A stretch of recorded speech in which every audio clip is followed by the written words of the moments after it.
Hello and welcome back to the Manufacturing Culture Podcast. I'm your host, Jim Mayer, and I am thrilled to have you with us today. Before we dive into today's episode, I want to remind you to check us out at our website, themfgconnector.com. You can also find us on LinkedIn, Facebook, Instagram, and TikTok, where we're always sharing exciting updates and stories from the world of manufacturing. And hey, if you're someone who loves finding solutions, don't forget to check out our other show, The Manufacturing Connector, on YouTube. Trust me, that's the show for you if you like those solutions or you think you have a problem. Now, let's talk about today's guest, who's a trailblazer and generally an all-around badass. With 25 years of disrupting the construction industry under her belt, she's not just reshaping the trades, she's redefining what it means to be a leader and an innovator. From throwing a hammer to sitting in executive seats, founding a nonprofit, and now championing the future of trades through trade tech, she's doing it all while empowering women to step into the roles they've traditionally been excluded from. We connected initially over the challenges and opportunities in the welding industry, the vital need for diversity, and the concept of third spaces, those community hubs that can revitalize not just individuals, but entire industries. We also discovered a shared passion for storytelling and making a real impact through our platforms. So, without further ado, I am super excited to welcome the incredible Demi Knight Clark to the show. Demi Knight Clark, welcome to the Manufacturing Hi. Culture Podcast. Thanks for joining us today. Yeah, no, thanks for having me. And I will say one thing about bios, it makes me uncomfortable every time, even when I'm phenomenal bio. Again, I know you and I have talked. I want that for my own speaking, Yeah, but it's really hard for women to read our own bios. And so whenever I have speaking engagements, I just had one with the U.S. Navy with submariners last week okay. and women in the audience. And it was awesome because I always say, like, I want you to write your own bio because most of the time women make ourselves smaller, and especially in trades, we're trying to be cleaner, Absolutely. faster, stronger, better. So yeah, as uncomfortable as it is, listen to it because you own it. You did it. So do it. Absolutely. And I will, just to kind of add to that, I have noticed over the 18 months I've been doing this, 80 some odd, maybe 90 by the time this comes out, episodes that I've done with this show and the other show, uh, the bios that I get from my women guests are a lot more humble. I don't know if I would have connected those dots on here, but I appreciate that.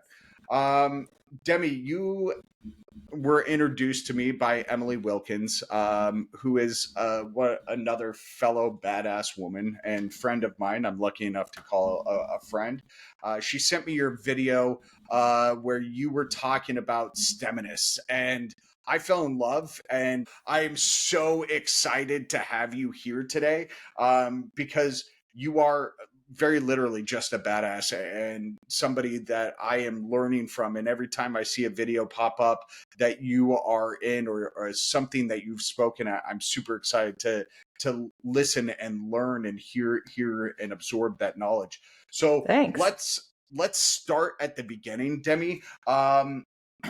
What led you into this path?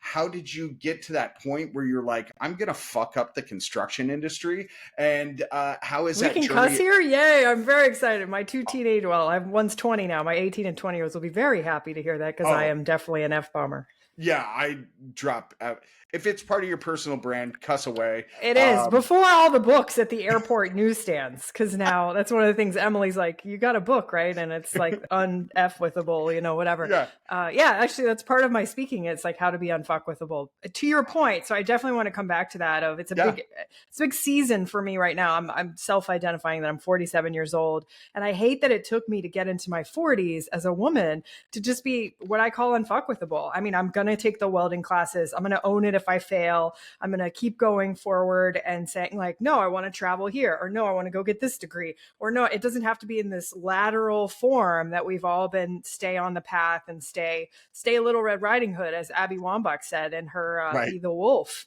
which I have a tattoo of now, just to remind myself. It took a speech like that and impactful words and then having to practice it. So coming back to that, I'll put it aside, but you asked how I got started. And that's actually a attached to that story is Yeah. I had a grandmother who was one of the first female Rosies in World War II and one of the first female Marines. So I think Wow. we talked about it a little bit when you A and I little talked, bit. is I got to say as a little kid that my grandma did wear combat boots, and I was very proud of it.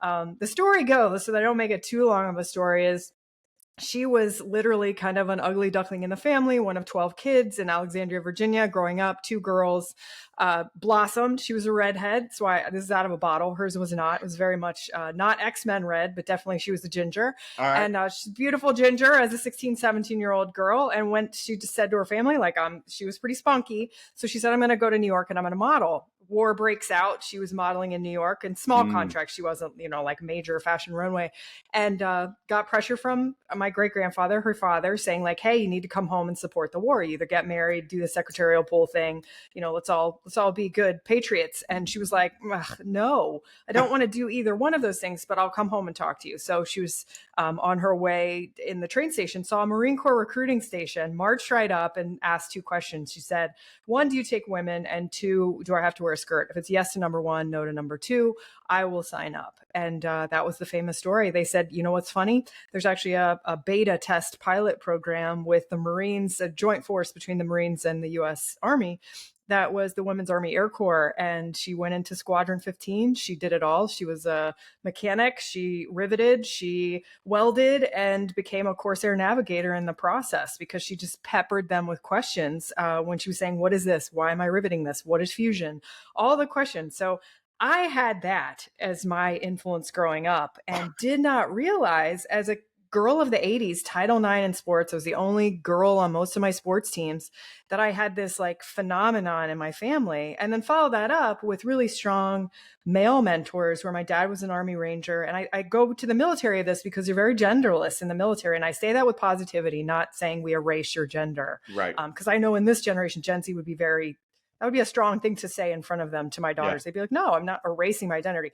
But we really did in the 80s. Like, because I was a military kid, I was in the workshop with my dad. I'm staring at my garage out the window. In the workshop with my dad and my older brother building Pinewood Derby cars. I was soldering at age 5, I could hurt myself and never thought anything of it. So I got that as an influence. And it's now in the last 20 years, I think, of going into the trades, realizing that I had that influence and not many girls did, and really not many kids. Let's face it, like VOTEC, CTE programs, et cetera, really started going away right after my generation. So I think I was one of the last VOTEC classes in 7th grade, which was for me like 89. I mean, I'm ancient to most people now, but yeah. So I had that. And so I had this like moxie, gumption, those 40s era terms, but then also just really strong, both male and female personalities and dynamic personalities in the room, saying, I don't see a female or a male, and now, non-binary in the room, which all of those should be seen, by the way. But if I hadn't had that, I don't think I would be as fearless, or as, people say fearless, badass, all these things. I think I was just taught from a very early age to be like an engineer and fail forward. And so that's kind of what I do now. And that was the fast forward to here, is I teach my daughters to fail forward. I teach boys to fail forward. I'm a girl mom, but I have plenty of guys in my sphere of influence. And that's also why, and I'll stop after this because I feel like this is not a soundbite, this is a very long story, is, people have asked me, especially after starting a nonprofit, like, do you want all female cohorts? And I'm not against it, but at the same time, I'm like, that's not the real world. I actually want no gender cohorts. I don't care what you identify as. It should be this equal mix of diversity where people have all these different lived experiences coming into the room. My welding classes, I'm very proud to say that it's at least 50% women if they self-identify, because if they're not around men and men are not around women, we're never going to truly achieve a 50-50, especially in the trades, right? So we'll always be in this like 3%, 5%, 10%. So I'm really strong about that. I can wear shirts like this because we're trying to advocate for more awareness and really get empowerment as other sports and other industries are starting to see that lift. But I want to see everybody in those classes because we desperately need it. We need 400,000 welders by 2028, or we're not going to get infrastructure built. Yeah, absolutely. And couple of things. A, if you ever do produce that shirt and sell it somewhere, let me know because I want to buy one. Yeah. I refuse to ask people for free things because you put your blood, sweat, and tears into that. So let me buy it from Well, you. this was But straight Amazon, so it's coming your way. yeah, I give full credit. And I also did, this goes back to, I think it's Sue Bird, Together, where they had everyone watches women's sports. So I feel yeah, like I'm completely mooching off of something they may have trademarked. But, again, like I think it's that rising tides lift all ships. And yeah, that is part of my messaging right now is we have been so antiquated in the trades and how we put it out to all genders, let's say Gen Z. And we really did a fairly terrible way of putting it to millennials because we yeah, went so tech that if we don't put it in the lexicon, if I cannot ride the current tide of all this viewership from the Olympics of women's sports and GOAT, I love the fact that we are putting it in a narrative of GOAT rather yeah, than saying first female to blank or first women. Simone Biles is just a GOAT. yeah. The end, like Period. best ever, Caitlin Yep. Clark's GOAT, all these women that are just name a sport and let's go. Alona Mayer, we were talking about rugby, GOAT. Yeah. All these people are just GOAT. So it's not any more of the first, which we never wanted to make history. And it's 2024. We're tired of making history. Yeah. So yeah, like I will absolutely ride whatever to put that back into the trades. And then that's kind of my thing is to make that is TikTok, YouTube, as friendly as today's generations want to hear it, but also to make welding cool again. A friend of mine, Nate Bowman, who's a business partner of mine Yeah. in our classes, he's the weld scientist and should be on this podcast at some point. He has been.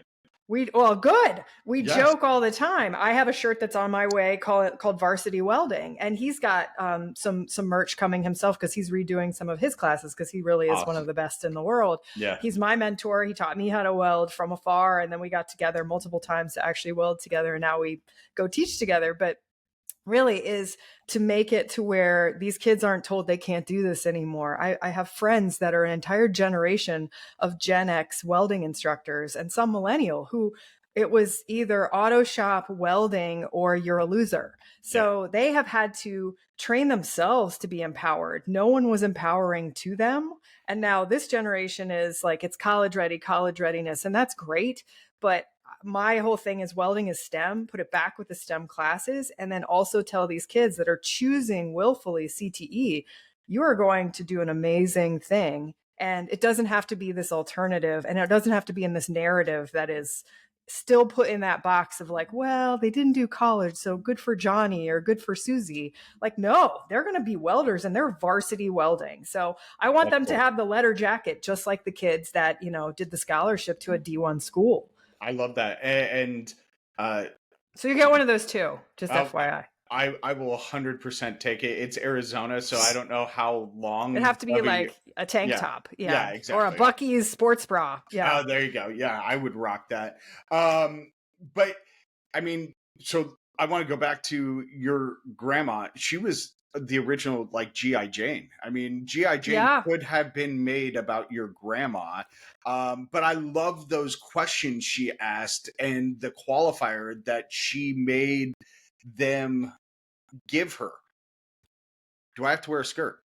Yeah. I mean, nothing against skirts, it's a choice now. Like we just like pockets, women love pockets. So put them in like clam diggers or culottes or whatever you call them for cool factor. But yeah, if you want to go, it's a choice, right? Yeah. So she didn't want to be forced into like, if I'm going to go to boot camp, I mean, am I going to have to be like typing and in a secretarial pool, or am I going to get to do what the guys are doing? Whether they went to go into infantry or not was kind of irrelevant back then. It was more of, I want to support, but this is the way that I want to support. So she in a generation that did not really understand how to advocate for themselves and really speak to what they wanted to do, did that. And again, I had not realized that until her passing, how much that is my legacy now. She passed away about 10 years ago. We were able to see she's honored in the in Arlington National Cemetery in the Women's Marine Corps Memorial. And I was able to take my daughters. They were about 7 and 9.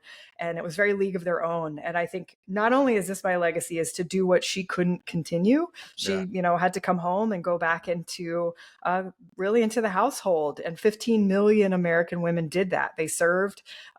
They were recently just given the Congressional Medal of Honor, the Rosies that are still living, about April, I think. Yeah. So Rosie the Riveter Trust, very, very amazing organization if you can support it. And I just did her banner for the Wall of Honor. So That's hopefully so that'll be cool. up in the next couple of months. And I will be flying to California to go see it because That's so it's a pretty cool story to have in your family. But then that, again, like that's why it's important work of what I do. You know, I've had a career, it's 25 years in. And I think once you get into your later mid to late 40s and into my 50s as Molly Shannon, you know, yeah, I'm 50 years old. I can't wait for that. That is what I owe her is to Yeah. and all of those women, those 15 million women, to continue that story. And then also to be pouring into these next generations. Cause I do know that she, at least, I don't know the other ladies, but she would be rolling over in her grave if she saw 5% welders or Right. women. You know, it was equal back then. It was whole Yeah. pools of them. And it shouldn't require us to go to war to get equality in the trades. Like that's Yep. pretty drastic. Yep. Absolutely. So let's talk about. I'm kind of skipping over your career, and I apologize for No, that. it's okay. Because I do want to talk about something you said before I went back to grandma about viable career paths and promoting trades as those viable career paths, and it is gender agnostic at that point, right? Like we need more than 5% women in our trades, but we just need people. You've Yeah. given stats of how many welders, you know, we need millions of machinists. We need these humans to come into the skilled trades. And you're 47, I'm 45, just 2 years behind you. I remember when they closed down the shop program at my school, right? And It's heartbreaking. absolutely. And I look around to Arizona now, and there are so very few shop programs here at the high school level, and even fewer in middle school. I don't know of maybe one or two. So how do we go about changing this perception? Is it just simply we got to get it back into schools? How do we go about getting people that aren't the burnouts, the losers, the troublemakers to go into these programs that do exist, or to come out of high school and think of this as a viable career path?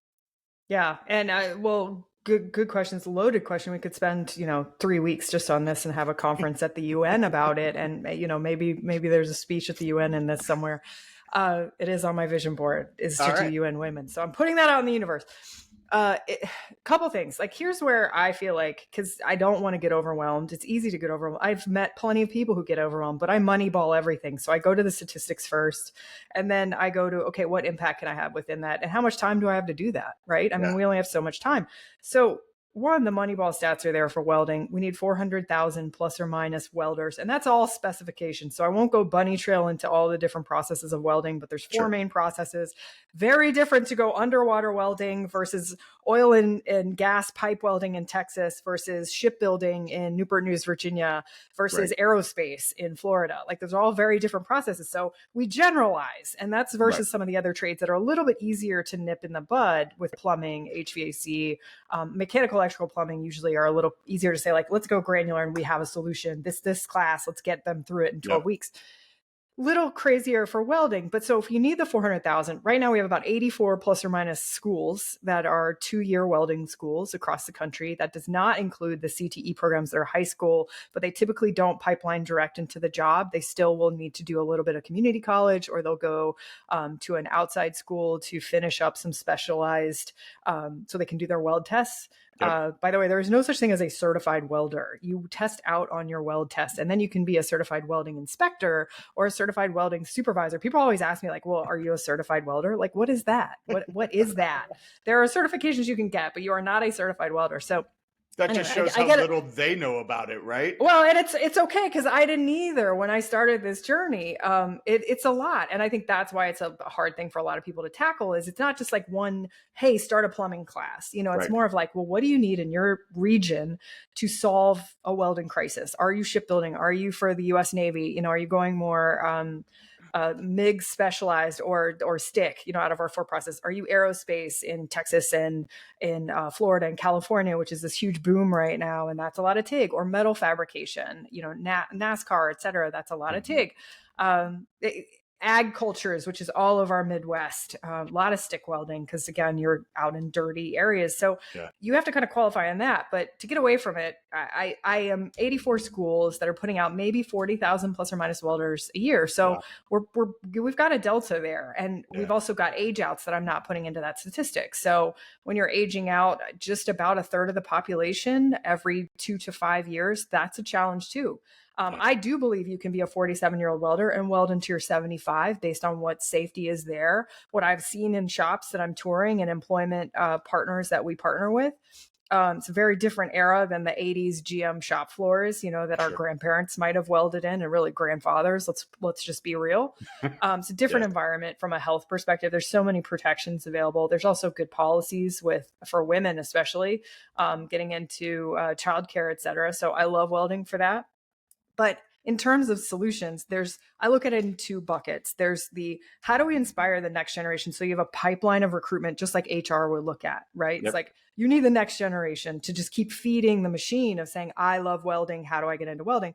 And then we have the immediate of the job. So how Nate and I with Weld Science Lab have really started to attack we need welders now is we shortened that onboard ramp. We didn't make it. Everybody I would talk to, especially when I started getting into welding 5 years ago, was, what's the onboard ramp? Like, I could go to this 2-year school. I'm 45 years old. I went to Yale. Like, I don't need another one of these going to school and getting all the things. And plus it's too long for me. I want to make impact now. I'm not trying to fast forward something that shouldn't be fast forwarded, but why isn't this easier? Because you're telling me that you are taking kids from broom sweeping a floor to fabricating a trailer that's on the highway, within a couple of weeks. If you can teach someone to weld in 3 days, and that's when Nate said to me, yeah, I can absolutely teach you to weld in 5 days. And then let's figure out the specialized training after that you want on top of MIG. So we came up with a mobile welding lab that can go anywhere. It's had a lot of popularity so far. So we're kind of picking and choosing what we can do and then how we can scale that. But that's to address the jobs now. So I'm really putting the challenge out there to anyone in the sphere that if you put it in two buckets, we can start attacking this thing. One is the jobs now, and then shortening the onboard ramp. And I challenge schools this too. Does it need to be 2 years or 900 hours or 400 hours? They get 4 generalized specifications that they learn. Very early on that they want to be a stick welder, or they want to be a MIG welder, or they want to be a TIG welder or flux core. So qualify them down. Sometimes that means you can't take more of their money or the state's money and get them into the jobs. And the employers are very willing, as the ones we talk to, huge employers that we're talking to, are willing to do the rest of the training. So there's that piece. And then the piece that I think you're really addressing and is constant conversation right now is, how do we get this next generation? I love hearing when people say the trades are dead. Trades are dead. You can't get, this next generation involved and caring about them because they're so digital.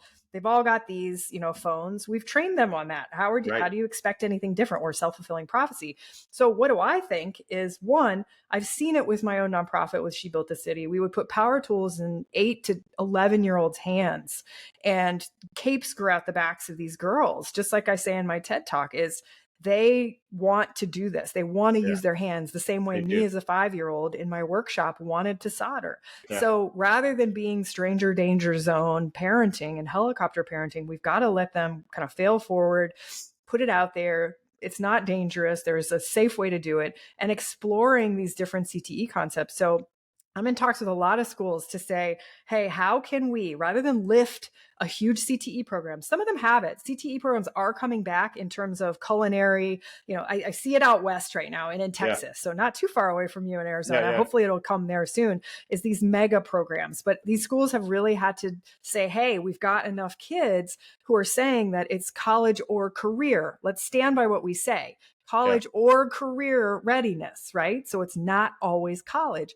They're actually supporting the veterinary tech, the culinary, and now the trades with welding, plumbing, mechanical, and electric, and they're building programs around it. So there are some of those mega spots coming, and I think that's amazing. So I don't have to worry about that. It's more of these spaces that have just, like my area here in South Carolina, I'm in a suburb of Charlotte, so focused on college, and I'm not going to fight that. I'm just going to say, okay, so what do I hear? And it's engineering. It's STEM. And so that's why I say, hey, knock, knock, knock, welding is STEM. So if we're trying to get welding and using hands, which is something they crave, by the way, we just never ask them about it if they Right. want to use their hands. We put that in STEM programs. So we partner with the high school and middle school, to your point. Even more important is middle school programs, these Yeah. after school programs that their parents cannot wait to sign them up for STEM classes, right? It's like, oh, I want an engineer. Well, you can have a welding engineer, and you can also Yeah. have somebody that's debt free, paying off their cars, making six figures, and also fixing things in their Yeah. house. For Yeah. this, isn't that the same prestige? Like, isn't that what we're teaching in our kids? So that's my whole thing with the secondary. I'm focusing more on that in 2025, and we've talked about that, is really figuring out how to partner it with schools, either digitally or give them program and curriculum to say, with the mobile labs, to come in and say like, hey, let's do a pop-up shop with your kids for after school and teach them how to weld, teach them some plumbing, teach them some other things. But really my focus is the welding, because it's such an onboard ramp into some of the Yeah. other engineering pieces, and it's an easy partner with the STEM classes I and love very it. low lift.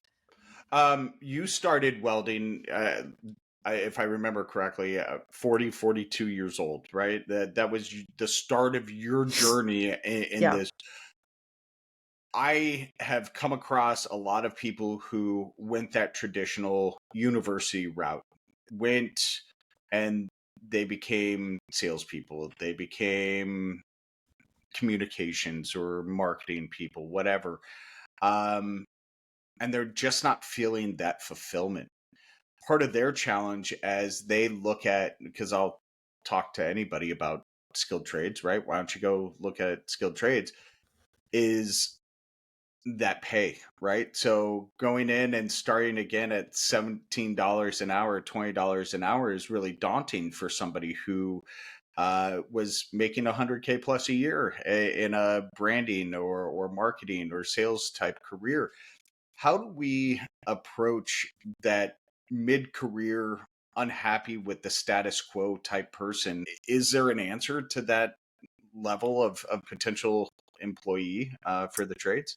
Yeah, I mean, I know right now, like our 1 week mobile weld lab is the beta partner is Goodwill Industries of the Southern Piedmont here in the backyard of Charlotte. So we're really fine tuning this class, and two of our cohorts so far have been those career transitioners, and that's really our target, is to say if someone who is 24 to 48 was our age in this last cohort, Okay. really not disillusioned, but just saying like, I'm not providing for my family in the way that I thought I would be providing.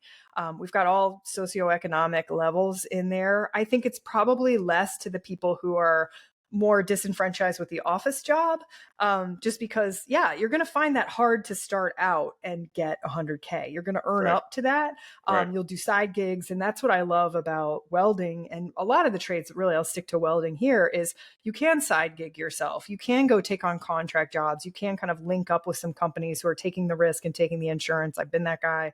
Where they can take that on, and then you're just contracting in as a travel welder doing whatever, and you can have a day job.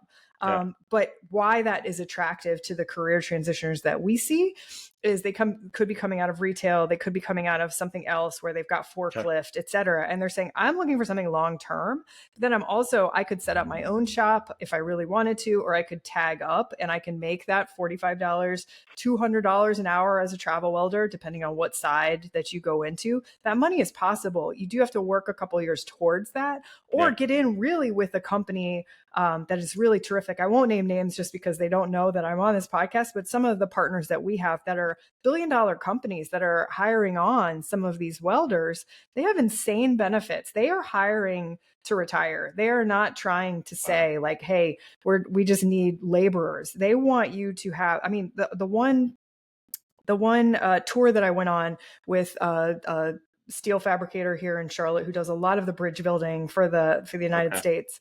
Most of what you see that you will be traveling over or under, they have probably produced the I-beams or something very huge structural steel with it. And we walked the facility, and here I'm kind of expecting the normal dirty shop floor, which exists. It's a dirty shop floor. However, there was a nurse on site who was sitting there having appointments. There was a chiropractor where Wow. the girls and guys were getting adjusted because they do have to have respirators on, and their grinders are 10-inch grinders. There was yoga classes on Wednesday, and we just happened to be in there on a Tuesday. So I was like, oh, I'm missing the yoga class tonight. Massive area. It was not even a break room. It is a full-on like Starbucks experience that you go into. And then you get Wow. into some of their benefits. Medical is 100% paid. They put in $0 401k completely paid. There's scholarship opportunities for their kids, all these things. So these companies are throwing out there. And I have a husband that's in fintech and one of the largest banks in the world. We do not have benefits like that. And he's making the earlier salary you talked about. So, I say all these things to people saying like, kind of drop what you think about trade jobs, and then start thinking about how Gen Z thinks about it, which is, you know what, I live, and this is what I love about having 18 and 20-year-old daughters and having their friends around me, is this exposure to them to be able to see it from a different lens. And I know you have a daughter too, is to see it and say, hey, they get a bad rap for it, but they live for their leisure. They live for their self-care. They live for their travel. They live, and I'm sorry, in a post-COVID world, we've kind of taught them to value those things. Absolutely. It's like, hey, it was taken away from me. So why wouldn't I value that over having to put in a 9 to 5, very boring, horrible day at an office?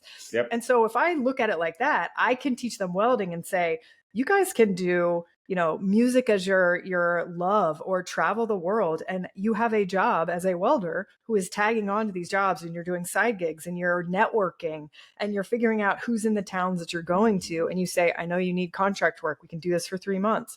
And it's a way that some of this wanderlust can be itched and scratched in a non-traditional way, that it's remote work. It's just, we're not naming remote work to them. So I give a very specific example there, but those are the narratives that I'm trying to change about the trades, is what they think they know of, what would take care of them. So, is your example of the person that might be a sales engineer making 150K, that is, if you're career transitioning tomorrow, that's going to be hard to achieve. But if you're a hard worker, that is absolutely willing and able to achieve within 2 years of you changing over. Yeah. That's awesome. And then you also get to point at something and say, I built that, to your kids, to your parents, to your spouse, your partner. Yeah, it's pretty amazing. And that's what got me, into the trades at 23. Right. Something you just were talking about is that post-COVID world, and that almost digital nomad type lifestyle, right? And you just connected a dot or two in my brain that I hadn't connected before. And those mobile welders, those and they could be plumbers, they could be HVAC people, there's contract work everywhere. Machinists, yes, absolutely. I mean, and you could do that digital nomad lifestyle doing the skilled trades. And I don't know if a lot of people think about that. I'll give you a real example of it. I just spent 6 weeks on the road with my daughter's drum corps, with Drum Corps International. She was a Casper trooper. And it's kind of like marching band on crack. It's like the Super Bowl of marching band at a very high competitive level. They travel 8,000 miles. It's like 25 corps. They end up at Lucas Oil Stadium in Indy, and they go to the Alamo Dome in Texas for a regional. God. It's a huge deal. It's just all in this traveling city in caravan. They're from 15 to 22 years old. They age out. And many of the age outs, and or the ones that are turning like 20, 21, 22, are saying, music is my life. I want to be a music educator, but it's also music educator pay. Or they want to go on the road in the summer and keep being a tech for DCI once they age out. And I got that more often than not, was like, should I become a welder or should I do the plumbing thing? And I said, absolutely. Because then you can go on the road in the summer, and it's not being a teacher, in terms of calendar, but it is. I want you to think differently about what a calendar looks like. And what do you love to do? If music is what your passion is, but you know that summer job is not going to pay the bills 12 months out of the year, what is the skilled trade that you could take on? And some of them were already doing it. Some of them were already in welding school. So I was like, wow, who knew in drum corps, that we've got all these welders and plumbers and machinists in there. So I do think that, yes, we should get that narrative out quite a bit more, because of how they have scripted their lives and how they're entering the workforce, really starting now and in the next 5 years. Awesome. Let's shift gears a little bit. I do want to touch on your concept of third spaces, those community hubs, Yeah. that can have such a massive societal impact, right? Can you share more about how these spaces are potentially going to influence the future of the trades? And again, we can talk more specifically about welding, but in generalities, how Yeah. are these spaces going to change the way that this is looked at?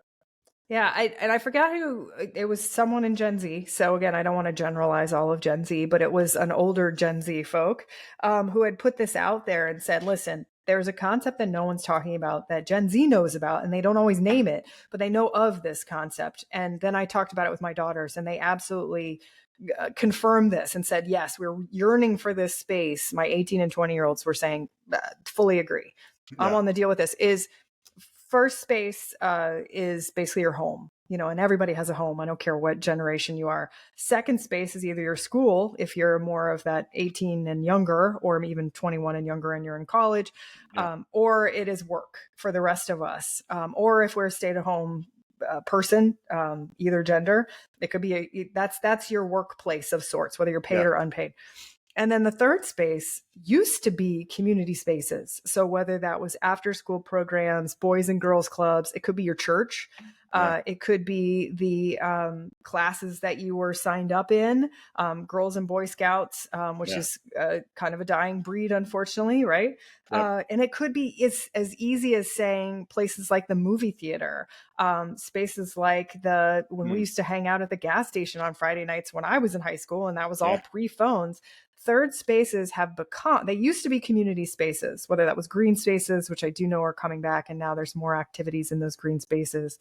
Um, it's become digital for this it generation, and has, yeah, really the 18 and younger ones, really, or like hmm, the 20 and younger ones, I would say, yeah, that the younger of the Gen Zs into, I think they're calling it Gen Alpha for the next alpha, ones. yeah, They had nothing but this phone and how to build their community around that phone. COVID just fast forwarded it, right, for all of sure, them. So, with the absence of third spaces, that has created this third space of digital that has created this animal, right? That's had mental health issues for these kids. They are insecure. They are self-caring. I mean, I just had this conversation with a mom on tour with Drum Corps of like, I don't understand these beautifully skinned 20-year-olds are spending hours at night doing face masks and Korean, face stuff. And that's all well and good if that's like what your hobby is and you get a lot of joy out of that. But if that is tied to your social presence right, and your kind of empty feelings, like that's a challenge for me. I mean, really, like we yeah, spend a lot in our 40s, especially women, to kind of undo the whole aging thing. And I spend 20 minutes at night. So if you're spending twice the time with your beautiful 20-year-old skin, like what's wrong with this picture? right, So that kind of clued me in when I talked to my daughters, is like, is this true to you? And my 18-year-old said, yeah, like there's nothing to do that's free for us. We all have to go and spend a ton of money to mm, go do anything with each other. So that's why we stay online. That's why we're gaming. And I don't want to attack the gaming population. I think there's a lot of positives sure, to gaming, but not having these physical spaces where they can connect and be with each other and use their hands and discuss and have eye time. I think yeah, that's the other thing. And then I promise I'll be quiet. Is one thing I realized being on Drum Corps, on the road as a food truck volunteer and welding some stairs and like seeing all this opportunity, I had human connection with these kids that I never in a million years ever thought I would have. Coming through yeah, the food line, just talking to them at the end of practices, they crave human connection. We give yeah, them such a terrible rap for saying like, no, they never want to talk to us, skibbity, no cap riz, like we all had our own vernacular vocab. I remember saying yes, cool and dude and, Encino Man absolutely, stuff way yeah. back when. Getting away These from the the Jews, vocab. man. Yeah, but at the same time, right? Like we do not give them credit. Like, no, they don't make eye contact. They don't, like want to engage when they go out to restaurants, all the things. Well, have you given them a reason to? Or have you given them a space that's really safe in that third space to actually be creative and talk about something else rather than you asking direct questions of like, how's school? How are you? None of us, no generation liked all that questioning, right? So Nope. I just think third spaces has a really powerful potential for us if we can tap into that with this next generation. And I think that's all trades. I love that. I really, that, and I'm now reflecting on conversations I've had with my 14-year-old, right? And hey, how's school day? Good. What'd you do? Learned, Yeah. right? And it's not that engaging, right? And then my wife and I talk about, how much time she spends on her device, how long she spends on skincare and stuff like that. But I think you're making a amazingly great connection for people who have teens or will have teens or had teens or look at this younger Gen Z, older Gen Alpha in that skibbity screenager type way of looking at them, right? Well, and two Um, things I'll give you is one, because I get this a lot from parents. It's like, well, how am I supposed to connect with them? Neither one of you know a skill. So go to a makerspace, sign up for a yeah, class. It's an afternoon and yeah, just go. And they're probably going to complain and be like, why am I doing this? Especially your 14-year-old, right? And you are, backdooring having some me time with your kid.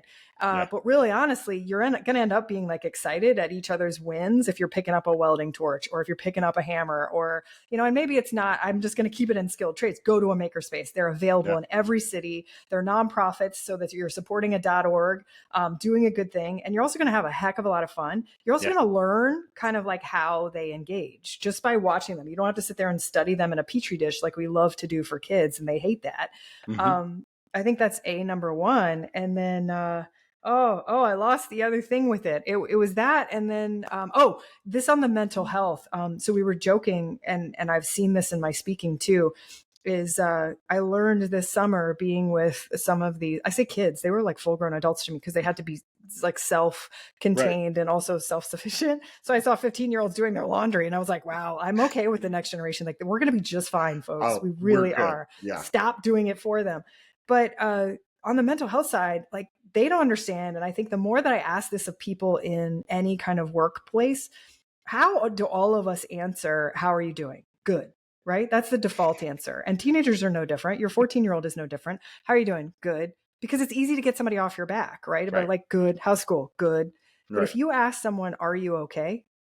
Oh, it's a Mm, different. I've asked that in multiple different ways. I actually just texted that to a kid that was an age out, and I knew he was having a hard week this week because he's 22 and he needs to figure out his next steps. And I mm, said, "Are you okay?"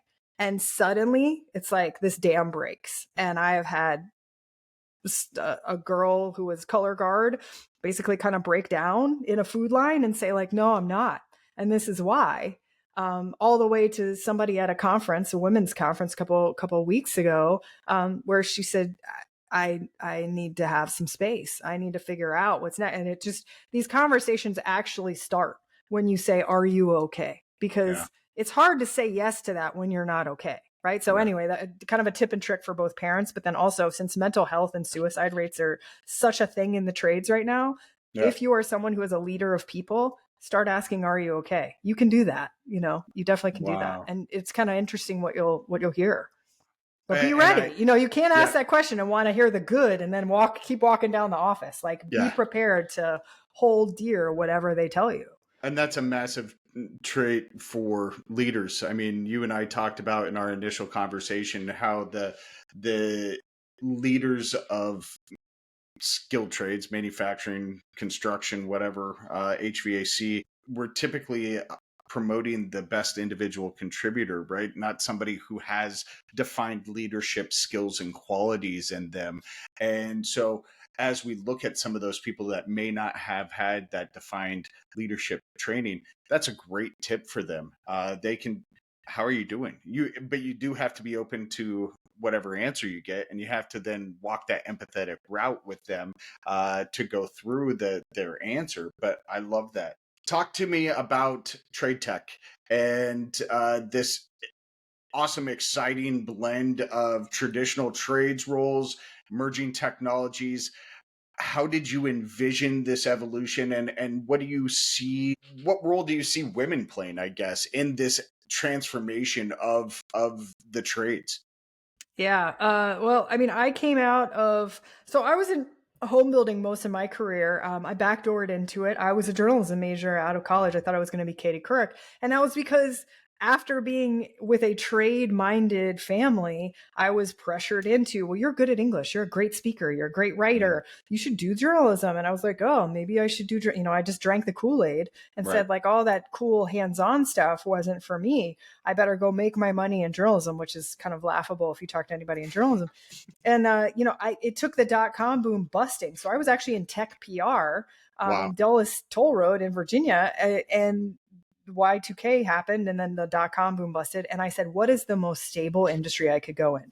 And it was home building. And so I went into that. And then it was kind of funny because 2008, we kind of crashed. But then that made me into the best leader because I kept taking on teams. And that's what had me throw hammers and then learn purchasing and learn land development and learn how to be an area construction manager, all these other things. So I look at that like that was the best petri dish I could have ever been put in to dig the ditch. So fast forward to I was in an antiquated space and I was like, I need to go into a space that wasn't. So I went to Yale. So thinking like, okay, now I'm going to be challenged by all these people globally from other industries. And I came out thinking, yeah, let's go change that space. I went to mortgage first and I started there with fintech and I started learning like, wow, this needs to be applied back to the trades. And that's my true passion here. So after doing some of the leadership there, I just went straight back into trades and really going the welding route, my nonprofit, and then being a general contractor myself. And I always wanted to say, why are we not talking about the laser engineering? We've got robotics that's coming along. Again, the STEM piece that is the tie-in that's tech has done so well of making that a narrative to kids. We're doing all manufacturing is light years beyond tech. Light years. They've been doing this since the late 90s, not early 2000s, but never talked about it and certainly never got the credit for it. And so now, and if I stick to welding, but I could add this to just about any, to include carpentry with 3D printing. We've got all of this really disruptive behaviors that are becoming mainstream into what the next generation is going to know of as architecture, et cetera. How does that change production home building? That is all bleeding edge technology and needs not only disruptors, but failing forward engineering thinking. So how is this not a side that you would want to go into? Again, welding specifically, it's easy for me to start talking robotics, engineering, and laser welding. And parents suddenly are like, what?